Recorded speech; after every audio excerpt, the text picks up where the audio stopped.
Hello my lovelies, today I'm going to be taking you through my setup for August. I'm going to talk a little bit about the theme and various spreads, but today what I really wanted to focus on was the actual true bullet journal system.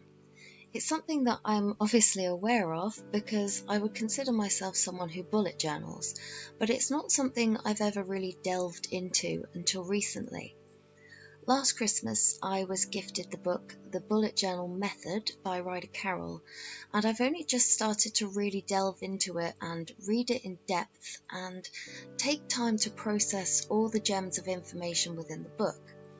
So now I've been having all sorts of epiphanies and realizations, all sorts of different thoughts on it that I wanted to share with you because I feel like I finally understand why the bullet journal system is so effective and why we love it all so much and why we love the idea of it. And I figured out more practical ways to actually put it into practice because I know I haven't been using the system exactly the way Ryder Carroll intended, and his way is much better. So that's what I wanted to talk about and share with you today. I've been bullet journaling for about a year and a half now, and I have really enjoyed it. It's definitely improved my productivity, helped me to remember appointments, and for tracking my health and my habits. I don't think I've ever really used the system to its true potential. I've learned most things about the bullet journal through watching YouTube videos.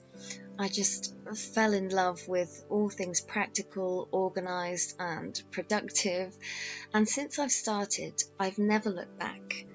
However, as much as I truly love seeing other people's interpretations of how they use the bullet journal, I feel like the true meaning of it has been lost in translation. With social media and Instagram, it's so easy to look at other people's bullet journals and feel discouraged and like yours is never going to be beautiful enough. But while the aesthetics of a bullet journal can be so enjoyable, I feel like the true purpose has been lost in our effort to create perfection, which is completely counterproductive, and it's just not what bullet journaling is about.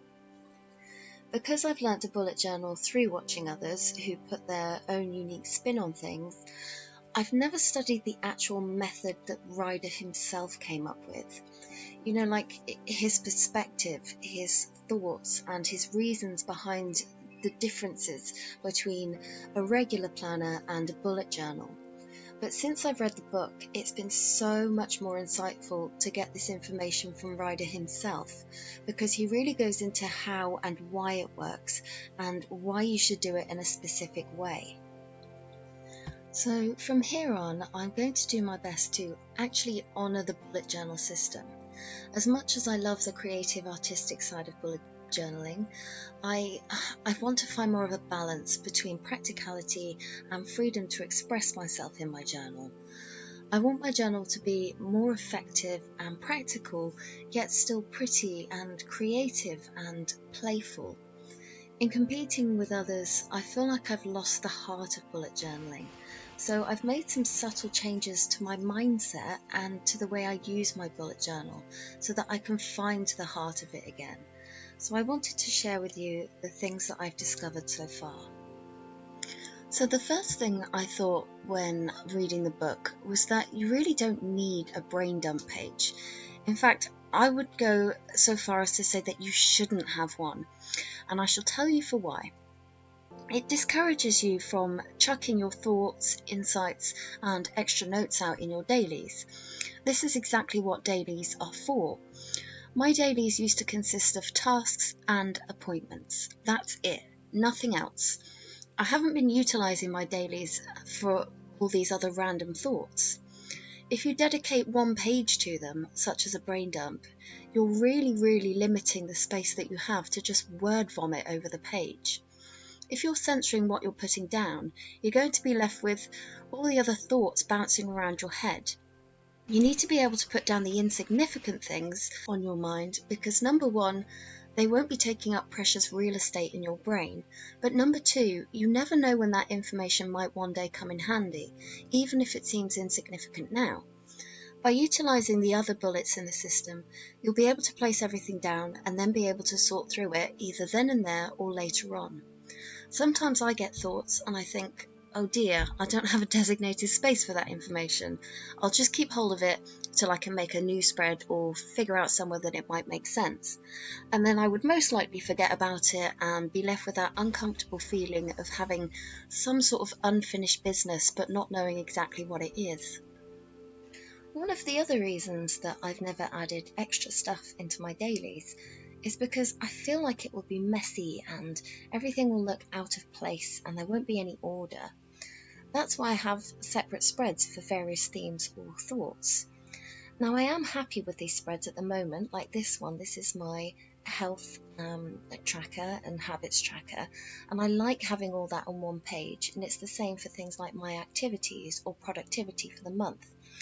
I'm really starting to loosen up and relax a bit when it comes to my entries in my journal. I've made the decision that the first few pages of the month, like what I'm setting up now, will be for creative, pretty, colourful spreads. My dailies will be for practicality and freedom to just word vomit all over the page and make a mess and just get all my thoughts out. It's bad enough excuse me, it's bad enough having to censor your thoughts and feelings when you're talking to other people, so you shouldn't have to do it in your bullet journal too.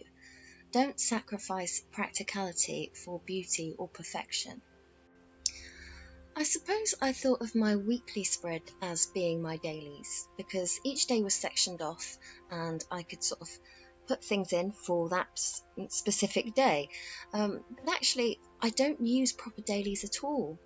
But since I've been chucking out all my thoughts, and my voice is starting to go, I'm sorry, using all my thoughts and adding extra notes and doodles and diagrams and spread ideas, I just feel like my journal has a lot more character and it feels so much more unique and personal.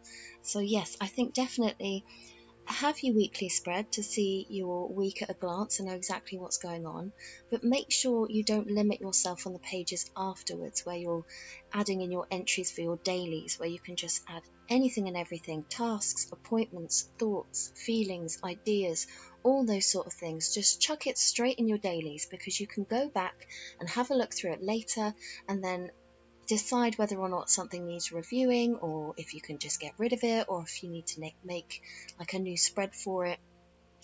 You don't have to deal with it right then and there. Just leave yourself a little messy note, use your bullet so that you can organize whether it's a thought or something like an actionable item or just a note, and then come back to it later when you've got more time or a clearer head.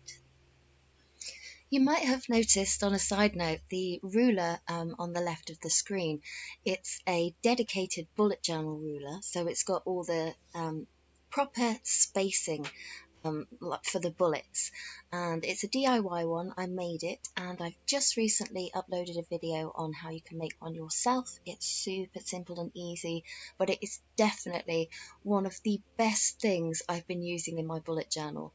It's making it so much easier to set up spreads, and I just love it. I don't know why I didn't think of it sooner. So yes, definitely make yourself one if you have trouble with counting boxes and setting spreads up. So before I continue with talking about the bullet journal system, I want to talk a little bit about indexes and collections, but first I wanted to show you this package from Washi Queen. Okay, so before I continue with this spread, I wanted to show you this amazing, beautiful little package that I was sent. And it is from Washi Queen. So anybody who likes washi tape out there, this is going to be like a mega treat. I'm not even a massive fan of washi. I use it sometimes, but my God, after getting this, I was like, I'm gonna have to use it more. So I did it back up because I wanted you to see what a cute little package it comes in. But look at this. It's absolutely incredible. It's amazing. So in here, that we've got this little tiny case, and it's got the elastic in it, and it's really like little sturdy little thing. But inside it's all these washi little thingies. Oh, look how cute they are. So you get these little plastic thingies, the plastic things that you put them in, and then you've got these little tiny washi holders, and I love this one. This is one of my favourites, I have to say. And like, if you're using them a lot, you could just take one of these and then just shove it into the back of your bullet journal and take it with you. And they're so beautiful. The other good thing about this is that if you know, are stuck with a spread or a theme idea and you're not sure what to do, these are so inspiring. Like, I saw these and I thought, oh, I could make a spread just with these colours and this, you know, these sort of designs and stuff. And you know, you just get all these different look, and you've got little Decembers and have a good time, little mini ones, little thin ones, and they're just so lovely. I really love this. I think she's done such an amazing job with this. I mean, look, it's so tiny, you can take it anywhere with you. You don't have to take the whole thing. I'm so grateful that she sent it to me. This is just right up my street. I absolutely adore it. So what I'll do is I'll make sure I leave all her details in the description for if you want to order one for yourself. And really, they're really good quality. The feel of it, and they're just so cute. Look at it. I highly recommend her. It's a new business that she started, so I'm really rooting for her, and I really hope some of you will go and check her out and have a look what she's got. She's got an Instagram page and that sort of thing, so I'll probably see if she wants to write something for herself and put that in the description, so you get all the information that she wants to share with you. But yeah, I wanted, look how pretty it is, isn't it cute?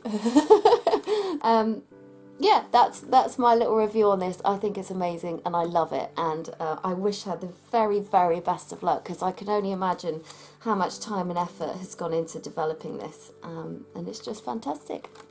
So thank you very much, Washi Queen. Okay, back to the spread. So now I wanted to talk about collections, more specifically where you place your collections. So previously I've been really particular about where they go. I tend to put them all in the back of my bullet journal so I can find them, and so that it all stays nice and neat and organised. But because I wanted to keep things nice and neat and organised, I'd end up putting off making the collections because I'd want it to look pretty or themed. This all means that I have forgotten about so many collection ideas. I've missed sparks of information, I've forgotten things that I've wanted to add, and my collections stay mostly empty. For me, the worst possible thing would be to put a collection in the middle of my weekly or my monthly setup. I'd be like, no, that doesn't belong there. But after reading the book, I've started to relax a bit more about it. One of the main reasons for this is having the safety net of an index. Now, I haven't used an index in any of my journals. I've set them up, but I've never actually used them. So it's got to a point now where I don't even bother making an index. I am now reformed. I never thought I needed one because I know what spreads are in my bullet journal, I know where the months are, I kind of know where the extra bits of information are hidden, but the freedom of being able to chuck something in at any point in your journal as soon as inspiration hits is way more relaxed. It's just a much better approach, and it's much more conducive to keeping information logged and safe. With an index, it really doesn't matter what goes in your bullet journal or where you plan to put it. This means that if you have a load of ideas on different days that come pouring through, and you don't want to have to wait to set up a dedicated spread in a specific place that looks neat and tidy and put together. One of the biggest tips I think I can give is to work on your handwriting. Have a look at the different ways to write each letter.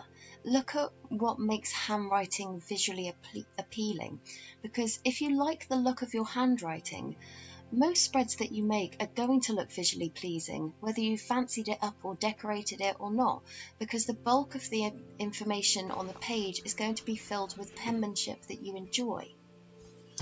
So yes, work on finding a writing style that you can scribble out quickly with minimum effort, but still enjoy the look of. Like I say, I think a lot of it has to do with the specific letter shapes, but also the spacing. Just play around with it. Your handwriting is something that's worth working on because it's a skill you most likely will use every day for the rest of your life, so it's worth putting in the effort for the benefits in the long run. Since I've become less fussy about where my collections go, I've made 4 that just sit in random places, and I love it because I know exactly where to put specific topics and I'm not losing any ideas or insights or light bulb moments. The last thing I want to talk about was how powerful it is to just chuck everything onto paper. I've only been using my dailies properly for about 4 days, but the amount of good ideas or interesting projects I've had have more than doubled. It's as if my thoughts were on a conveyor belt and I couldn't get to the good thoughts until the others had been scanned, aka written down. It's like the good ideas were hidden in the back, waiting to take their turn once the other thoughts had been expelled and dealt with. So yes, my advice is to get anything and everything out of your head so that you can then get to the good stuff.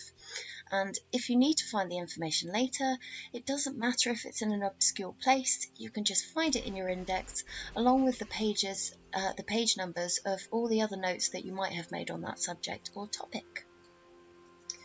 If there's one thing that you take away from this video, I'd like it to be this. Your bullet journal is a safe place for you to express yourself. Your bullet journal is completely unique and it's imprinted with your personality. It's your own private place to let your thoughts out, organise your life, track wonderful memories and make exciting plans for the future. It's a place for you to express who you really are and for you to understand yourself more deeply. Your journal is beautiful in its imperfections and quirks. It's an extension of yourself, your brain, your mind, your thoughts, emotions, dreams, and all of the things that make you your unique self. I can safely say that I've fallen in love with bullet journaling all over again after reading Ryder Carroll's book. I highly recommend that you read it, even if you're a seasoned bullet journaler. Sometimes a shift in perspective can be the difference between continuing down the same downtrodden tracks and taking yourself on a new and exciting adventure. So that's it for this video. As usual, I'll leave the links to the products I'm using. I'll leave ways to find me on social media like Instagram. I'll list my Patreon page if you want to become a patron. I'll make sure I put a link to Ryder's book too in case you want to check that one out. Please like and subscribe if you'd like to see more videos like this. And that's it. I wish you all the most wonderful journeys and growth in your own bullet journals, and I look forward to seeing you in the next video. Bye!